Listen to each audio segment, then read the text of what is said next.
Est-ce que les marchés sont surévalués à l'heure actuelle et est-ce que ça représente un potentiel danger pour notre bull run? La réponse est oui, mais avec un tempo qui va s'effectuer en 2 temps. Juste avant de répondre à cette question, on va regarder un petit peu juste ce qui se passe sur Bitcoin, faire une petite mise à jour. Et on voit qu'à l'heure actuelle sur Bitcoin, on a fait une structure ici qui s'apparente réellement à une structure de réaccumulation de Wyckoff. Je vous affiche un petit peu l'image. On a ici le schéma typique d'une réaccumulation de Wyckoff où on arrive par le bas, donc on a un mouvement qui est haussier, et on a un range qui plus ou moins dessine ces structures. En tout cas, d'abord faire un plus haut, puis ranger, venir prendre la liquidité au plus bas, venir à peu près au-dessus du 50% du range, retester le 50% du range, voire même un peu plus bas, en tout cas la portion en base du range, et ensuite monter et casser à la hausse. On voit que c'est exactement ce qui se passe sur Bitcoin ici en 4 heures, où on est venu d'abord faire un plus haut, on a rangé en prenant d'abord un plus haut encore une fois sur le range, on est venu dévier du range, prendre la liquidité et avoir une réjection haussière qui a été très forte, immédiate, au-dessus des 50% du range avec un retest qui s'est effectué hier. Un retest qui s'est effectué hier en prenant la liquidité juste en dessous ici de dimanche dernier et donc en prenant un point d'intérêt au niveau de la liquidité. À l'heure actuelle, on se fait rejeter et ça c'est extrêmement positif. La dernière fois qu'on a vu ça, c'était sur un autre actif très prisé, Ethereum, non pas en 4 heures mais ici en daily. En daily, on avait vu avec le groupe privé que la sortie de ce range juste ici et la réintégration juste là était hyper bullish. Pourquoi? Parce qu'on avait de nouveau cette réaccumulation de Wyckoff qui est un schéma typiquement bullish dans lequel on a une pattern que moi j'aime beaucoup qui s'appelle le Power of Three, c'est-à-dire un premier mouvement qui s'apparente à de l'accumulation, un deuxième mouvement qui est de la manipulation où on vient donner le faux mouvement sur le prix et ensuite on a le mouvement de distribution, c'est-à-dire le vrai mouvement qui se met en place qui vient être un mouvement inverse au mouvement de manipulation et qui part dans l'autre sens. Ça c'est une pattern extrêmement forte de liquidité que j'expliquerai dans mon livre, dans la formation qui vont sortir en septembre prochain. Et sur la crypto, en réalité ce Power of Three il se dessine en Power of Two, c'est-à-dire qu'on n'a pas le mouvement d'accumulation puis de manipulation, on peut l'avoir mais généralement on a ce mouvement de manipulation et d'accumulation au même moment. Pourquoi? Parce que le marché est trop petit pour l'instant et que l'accumulation par les très gros se fait là où les petits capitulent et les petits capitulent directement en dessous des plus bas ou au-dessus des plus hauts. On vient liquider énormément de comptes qui sont à levier et qui ont mis des ordres stop juste en dessous des plus bas, typiquement ici ou ici. Et donc en même temps qu'on a le mouvement de manipulation, on a les ventes forcées de tous les retail et aussi certains professionnels, parce qu'il y a aussi des professionnels qui se font avoir bien entendu. Et c'est à ce moment qu'on a justement les achats massifs qui se font en centaines de millions, voire même en milliards, par les très très grosses institutions qui manipulent ce cours ici, avant de le retourner et de le faire aller dans le mauvais sens. Et donc cette pattern, on l'avait vu sur Ethereum, et on est actuellement sur Bitcoin ici dans cette phase, c'est-à-dire le retour au-dessus du point de contrôle du range, généralement au-dessus des 50%, un petit retest avant de partir et sortir totalement du range. On est en train de faire ça ici en 4 heures sur Bitcoin, tu peux le voir. On est venu sortir la déviation, prendre la liquidité juste en dessous, on est venu au-dessus du point de contrôle, on a retesté hier et pour l'instant on se fait rejeter et donc le point de cassure ne devrait pas être dans trop longtemps, je pense, cette semaine directement. Et donc ça c'est assez positif pour Bitcoin, on va avoir une nouvelle hausse ici qui ira jusqu'à un certain niveau avant d'avoir ce que moi je pense être une très grosse correction sur le marché crypto. Donc sur Bitcoin on a de l'upside à venir, c'est la probabilité qui est la plus haute à l'heure actuelle avec vraiment de très grosses chances de monter. On n'est pas sur du 50-50, on est plus sur du 90-10, donc il faut vraiment saisir cette possibilité. Du côté des alts, on voit Ethereum qui pousse toujours, pas de problème, on est vraiment sur le scénario de base qu'on avait isolé sur le groupe. On va clairement prendre les plus hauts ici au niveau des 4127$, c'est pas un souci. Et tout ceci vient justement confirmer le scénario qu'on a d'une alt season qui se rapproche de plus en plus. En réalité, elle a déjà commencé, les altcoins performent, peut-être pas les tiennes parce qu'il y a des raisons qui sont bien précises et qui sont inhérentes à de l'analyse financière. Les cash flows ne sont pas forcément les bons. Il ne suffit pas de regarder les fees que facture le protocole, il faut regarder les cash flows, les dépenses, etc. Ce qui explique que certains protocoles qui génèrent moins de revenus que d'autres pump plus parce qu'ils maîtrisent beaucoup mieux leurs dépenses. Et donc là on peut voir que sur la dominance on est en train de faire exactement ce qu'on veut voir. Et ce qu'on veut voir c'est quoi? C'est une charte qui se comporte comme un réel actif au niveau de son analyse technique. On peut voir on a chuté drastiquement. Il ne fallait pas retourner au-dessus de ce point pivot juste ici lors de la cassure avec une clôture de bougie. On peut voir que ce point pivot il a été rejeté mais vraiment quasiment au pourcentage près et au niveau de ce rejet on a quoi? On a différentes zones d'imbalance. On en a une ici et une dernière juste ici qui doivent servir de rejet du prix pour au moins avoir une petite correction dans le sens inverse. On ne parle pas de réinversion de dynamique de marché, on parle de correction dans le sens inverse. Et là, on est venu faire quoi? On est venu prendre d'abord cette imbalance en corrigeant un tout petit peu dans le sens inverse inverse. On est venu maintenant se ranger dans l'imbalance juste ici.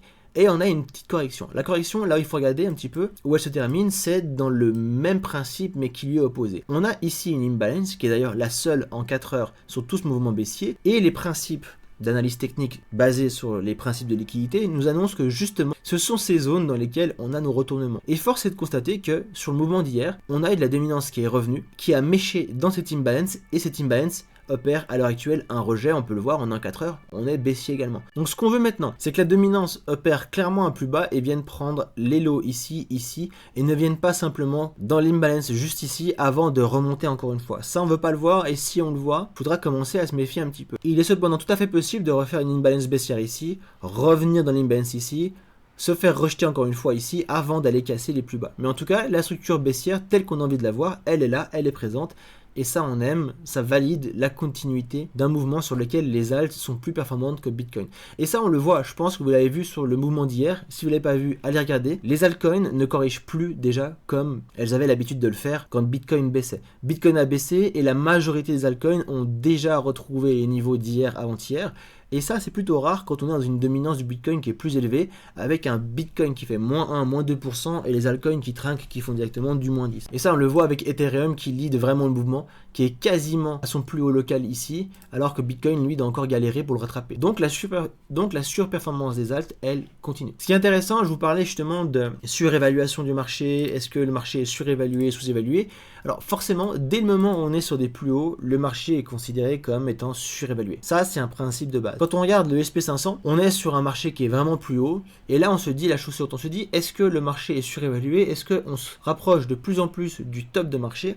Et là-dessus, il faut mettre en perspective plusieurs choses. La première chose qu'il faut mettre en perspective, quand vous parlez d'une surévaluation ou d'une sous-évaluation, c'est vous poser la question par rapport à quoi est-ce que ce marché est surévalué ou sous-évalué. Parce que jusqu'à preuve du contraire, quand on parle de Bitcoin, on est sur Bitcoin par rapport au dollar. Quand on parle du SP500, on est sur du SP500 versus du dollar, donc on parle bien surévalué par rapport au dollar. Mais il se pose une double question. Est-ce que dans la paire de trading qu'on a, c'est-à-dire d'un côté Bitcoin, de l'autre côté le dollar, ou ici le SP500 versus le dollar, c'est la paire, l'un s'échange contre l'autre, est-ce que c'est pas l'autre qui est plutôt énormément sous-évalué? Depuis 2008, le dollar s'est fortement déprécié à cause d'une inflation généralisée. 1 dollar en 2008 vaut aujourd'hui 1,49$. On a eu une dépréciation de quasiment 50% de la valeur du dollar. Et donc si je prends ma petite charte du SP500, que je prends les niveaux de 2008, juste ici, au top du marché, et que je regarde effectivement l'ascension du SP500, effectivement c'est parabolique, ça m'a l'air surévalué. Mais par contre, c'est ça le point hyper important qu'il faut regarder, c'est que la valeur de la paire ici n'est pas la même valeur qu'ici. Bien sûr qu'on monte, c'est normal. Mais le dollar qui était ici n'a plus la même valeur. On a eu une dépréciation, on l'a dit, de quasiment 50% entre ces deux niveaux. Et si schématiquement, je dis bien schématiquement, donc venez pas m'incendier en commentaire, si schématiquement, pour résumer le tout d'une manière extrêmement simple, la valeur du dollar ici était la même qu'ici, on aurait un SP500 qui serait pas à ces niveaux, mais à des niveaux 50% plus bas, aux environs des 3130 points sur le SP500. Et donc on aurait un cours qui aurait évolué et qui serait venu ici, et qui en réalité ne serait pas en bulle comme ici. Donc il faut bien regarder ces deux facteurs, et non pas juste se dire on a une courbe qui est ascendante, on est sur des sommets, aïe aïe aïe. En réalité on est sur des sommets, pourquoi? Parce qu'on a des sociétés qui se portent de mieux en mieux, qui font de plus en plus de chiffre d'affaires, on est dans les périodes de earnings, tous les ratios augmentent, les sociétés font de plus en plus de bénéfices et donc la valeur des sociétés augmente. La valeur des sociétés augmente dans un paradigme dans lequel la valeur du dollar baisse. Et donc quand vous avez une paire dont un des deux côtés augmente significativement en valeur, alors que l'autre côté baisse significativement en valeur, il se passe quoi? On a un mouvement hyper parabolique. Et pour illustrer un petit peu ce schéma de manière très visible sur une charte, on est de retour sur Bitcoin contre le dollar. On peut voir que contre le dollar, Bitcoin fait des niveaux plus hauts au niveau de sa charte. On regarde même pas le prix, on regarde juste la structure de la charte avec ici des plus hauts et une consolidation. Si on prend une autre monnaie qui se porte mieux que le dollar et qui est un petit peu moins dépréciée à l'heure actuelle, on va prendre l'euro. Si on regarde en euros, Bitcoin, sans prendre en compte le prix, Bitcoin au niveau de sa structure n'a pas encore fait de nouvelle ATH. Bitcoin stagne toujours sous l'ATH ici du 20 janvier 2025. Si on prend contre une monnaie qui est encore plus renforcée que l'euro, le franc suisse, on est également sur la même charte. ici. Et donc c'est bien la dépréciation du dollar qui permet au Bitcoin de s'apprécier autant dans cette paire de trading là, avec des plus hauts déjà réalisés sur le dollar, alors qu'en réalité sur l'euro et le franc par exemple, on n'est pas encore sur des plus hauts. Donc la surévaluation, elle va s'apprécier également par rapport à ça. Elle va s'apprécier par rapport à beaucoup de ratios, évidemment, il n'y a pas que ça, mais je ne peux pas montrer tout dans une vidéo. Je vous l'ai dit, un point clé, c'est de prendre en compte l'évolution du market cap ici du Bitcoin, respectivement sur le marché action des sociétés par rapport aux résultats qu'elles dégagent.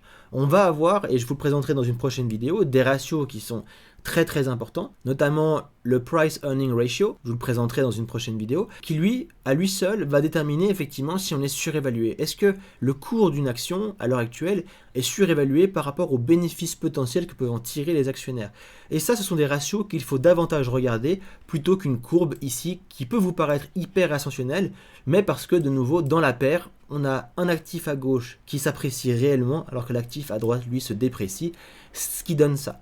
On le rappelle, si le dollar ne s'était pas déprécié et gardait la même valeur ici qu'on a ici, on ne serait pas du tout à ces niveaux-là, on serait à des niveaux ici quasiment 50% plus bas, 3300 points. Et ça change clairement votre vision du marché. Et donc la réponse, oui, on est surévalué, mais ça dépend par rapport à quoi. Le marché dans son ensemble n'est pas encore surévalué à des niveaux totalement stratosphériques, ok? Et ça, c'est un point hyper important. Si la question de la surévaluation versus la sous-évaluation des actifs est hyper importante pour savoir quand acheter et quand vendre, ce qui va être plus important, c'est de pouvoir discerner à quel moment on va avoir un top de marché. Parce que vous le savez, un top est inévitable. Je vois déjà sur Twitter, sur YouTube et sur Instagram des gens dire que la cyclicité a changé, qu'on ne va plus connaître des bull runs de 3 ans ou des cycles de 4 ans au total, et que justement on va plus vivre des bottoms et des bear markets comme ici. C'est du bullshit. Ça, c'est du bullshit. N'écoutez surtout pas ces gens-là. On a l'impression que rien ne va jamais s'écraser au sol. On est hyper euphorique. Et non, pas du tout. Il va se passer exactement la même chose qu'on a eu ici.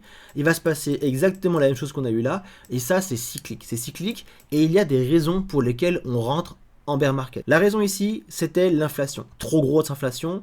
Les politiques monétaires des banques centrales ont dû changer et sont devenues hyper bearish, baissières pour les actifs à risque, et donc on a eu un bear market. Ici, l'histoire va être un petit peu différente parce que l'inflation est clairement maîtrisée. Les politiques monétaires des banques centrales, jusqu'à preuve du contraire, sont très bullish pour les actifs à risque, et donc c'est pas cette raison qui va amener au prochain bear market. C'est une toute autre raison. Une raison qui est bien pire au niveau macroéconomique et au niveau de ce qui se passe sur les actifs à risque. Mais ça, on en parle dans la vidéo de jeudi, voire celle de vendredi, où je te révélerai quelles vont être les raisons, avec des données précises, objectives, qu'on ne peut pas nier, qui vont mener à ce qui va être le plus gros bear market qu'on va connaître sur le marché crypto avant très longtemps. Donc abonne-toi à la chaîne, like, partage, commente, partage à tes amis également, pour ne pas manquer ces vraies infos qui vont te permettre de prendre des décisions réelles, bénéfiques pour ton portefeuille. C'était Atreide, bonne journée. Bye bye.